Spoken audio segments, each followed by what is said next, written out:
बिस्मिल्लाहिर्रहमानिर्रहीम। अस्सलाम वालेकुम दोस्तों, एक नई वीडियो के साथ हाजिर हैं। चले अपनी वीडियो स्टार्ट करते हैं। आज की पहली खबर जो है वो अमेरिकन एयरफोर्स के हवाले से है। अमेरिकन एयरफोर्स ने रेथियन और नॉर्थरोप ग्रमन की एक टीम को सिलेक्ट कर लिया है कि वो अमेरिकन एयरफोर्स के लिए नेक्स्ट जनरेशन का हाइपरसोनिक अटैक क्रूज मिसाइल बनाएंगी। अब ये हाइपरसोनिक अटैक क्रूज मिसाइल जो है ये स्क्रैमजेट पावर्ड होगा। ये कॉन्ट्रैक्ट बेसिकली जो है ये रेथियन कंपनी को अवार्ड किया गया है। नॉर्थरोप ग्रमन जो है वो उसके साथ पार्टनर होगी। बेसिक कॉन्ट्रैक्ट रेथियन कंपनी को अवार्ड किया गया है और ये कॉन्ट्रैक्ट जो है ये $985 मिलियन इसकी मालियत है। एक तरफ रेथियन और नॉर्थरोप ग्रमन कंपनी ने पार्टनरशिप की हुई थी और दूसरी तरफ जो है वो बोइंग और लॉकहीड मार्टिन की तरफ से पार्टनरशिप हुई हुई थी इस कॉन्ट्रैक्ट को हासिल करने के लिए। लेकिन अमेरिकन एयरफोर्स ने रेथियन और नॉर्थरोप ग्रमन को चूज किया है। रेथियन जो है वो मिसाइल टेक्नोलॉजी के अंदर ज्यादा बेहतर समझी जाती है। ये जो एमरा मिसाइल है ये भी रेथियन कंपनी का ही है। और दूसरी बात मैं आपको बता दूं कि अमेरिकन एयरफोर्स ने ये जो कॉन्ट्रैक्ट अवार्ड किया ना ये प्रोटोटाइप तैयार करने के लिए और उसके बाद वो उसको जो है वो बिल्ड करके ऊपर लेके जाएंगे। ये नहीं कि फिर उसकी प्रोडक्शन जो है वो बाद में स्टार्ट की जाएगी। लेकिन यहाँ पे एक और बात मेंशन करना जरूरी है कि ये अमेरिकन एयरफोर्स का कोई पहला या आखिरी जो है वो हाइपरसोनिक मिसाइल नहीं होगा। ये बेसिकली एक वो क्रूज मिसाइल के ऊपर काम कर रहे हैं, एक वो अलहदा से लॉन्ग रेंज मिसाइल के ऊपर काम कर रहे हैं। तो अमेरिकन एयरफोर्स जो है वो हाइपरसोनिक मिसाइल्स के अंदर ही काफी ज्यादा प्रोजेक्ट्स के ऊपर काम कर रही है, जिसमें से ये एक प्रोजेक्ट होगा। आप कह सकते हैं कि ये साइज के अंदर एक छोटा हाइपरसोनिक वेपन होगा जो कि फाइटर जेट से भी फायर किया जा सकेगा और बॉम्बर से भी फायर किया जा सकेगा। अपने टारगेट के ऊपर इसको स्टैंड ऑफ रेंज से जो है वो फायर किया जा सकेगा। चले आज की अपनी दूसरी खबर की तरफ चलते हैं। आज की दूसरी खबर जो है वो इंडिया के अर्जुन मेन बैटल टैंक के हवाले से है। जैसा कि आपको पता है कि इंडिया बहुत देर से ये अर्जुन मेन बैटल टैंक जो है उसको तैयार कर रहा है। कुछ नंबर्स के अंदर उसने इसको अपनी आर्मी के अंदर इंडक्ट भी किया है। शुरू के अंदर इंडियन आर्मी ने इस अर्जुन टैंक को पसंद नहीं किया था, लेकिन फिर इस टैंक को अपग्रेड किया गया और अर्जुन MK1 स्टैंडर्ड के ऊपर इसको लेके आया गया।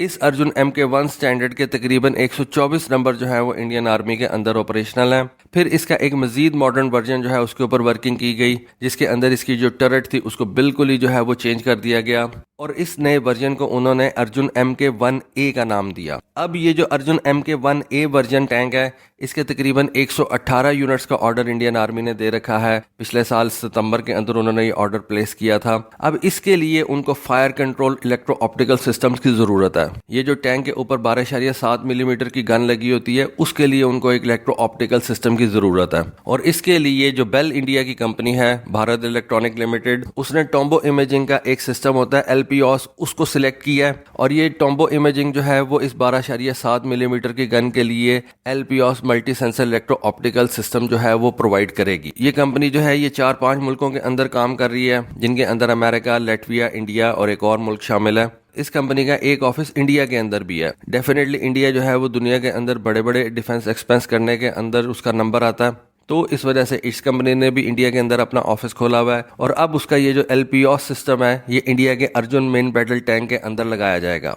और इन 118 MK1A टैंक्स के आ जाने के बाद इंडिया के पास इस अर्जुन मेन बैटल टैंक की तादाद तकरीबन 250 से ऊपर हो जाएगी। आज की तीसरी खबर जो है वो इंडियन नेवी के हवाले से है। इंडियन नेवी ने डिसाइड किया है कि वो मजीद ब्राह्मोस मिसाइल जो है वो अपने जहाजों के ऊपर रखने के लिए परचेज करेगी। इंडियन नेवी ने एक नया कॉन्ट्रैक्ट जो है उसको इशू किया है। ये कॉन्ट्रैक्ट तकरीबन $213 मिलियन का होगा।